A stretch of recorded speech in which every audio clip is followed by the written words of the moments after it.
So you had mentioned about maybe Yes. making changes more gradually.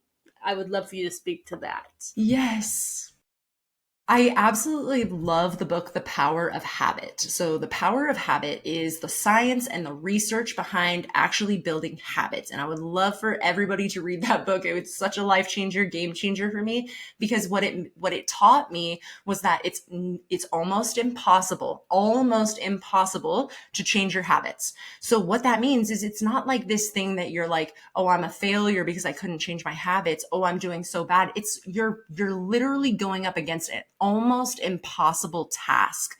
So in order to do that, what they recommend in the book is never trying to change more than one habit at a time, ever, because we can't anyways. It's so hard. The brain is resistant to change. And actually, that is one of the names of the chapter titles in one of my books. Like in my book, the brain is resistant to change because the brain will actively fight against keeping you in the exact same place that you are, because change equals death, ego death. It equals death to your routine. It equals death to your life.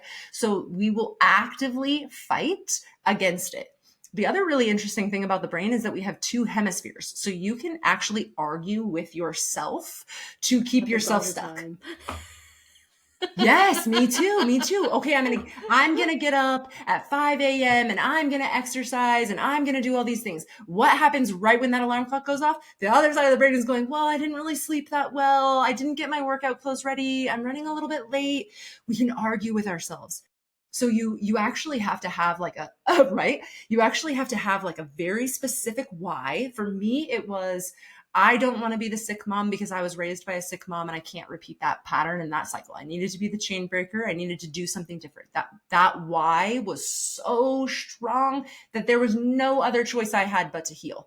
So I Why had to. I was not? going to keep going, right? Okay, exactly, Zoe, exactly. And so we cannot try to make these big changes all at once. When you join a program and they're like, we're going to change your diet, we're going to change your food, we're going to change your sleep. Like, actually, no. You can pick one thing and you can focus on that one thing for 21 to 60 days. 21 to 60 days. That's what The Power of Habit, this book, Charles Duhigg, he recommends. And they say 21 to 60 days is how you build a habit in the brain, how it then becomes like automatic. So what that means is it's not using any energy. And the way that I like to represent this is by talking about mice studies. When they study mice in a maze, the very first time they put them in a maze and they try to track them and they see like, oh, where's the cheese? And they're monitoring their brain activity.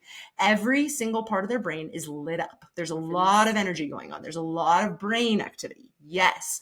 The 30th, 40th, 50th time they make it through the maze, there's no brain activity because it has become a habit and they no longer need energy to do the habit. So you can't do more than one habit at a time because your brain physically doesn't have enough energy to sustain it.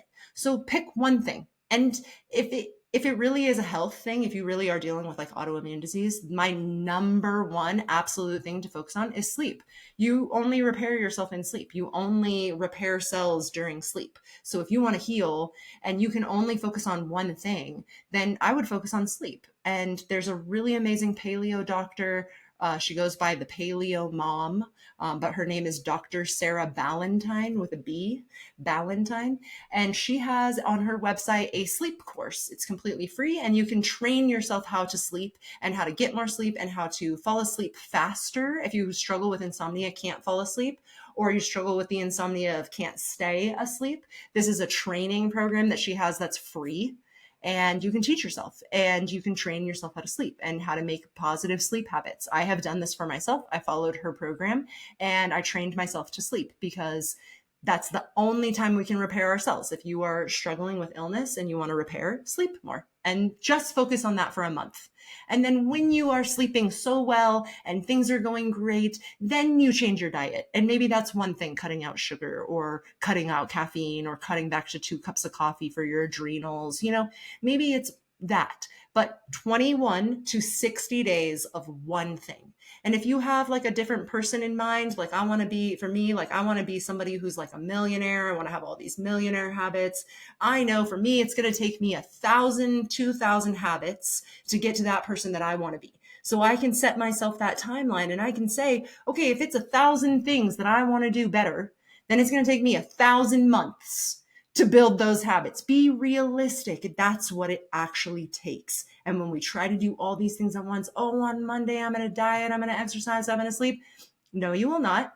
It will feel like failure. It will feel like two sides of your brain having completely different conversations. That is what's happening.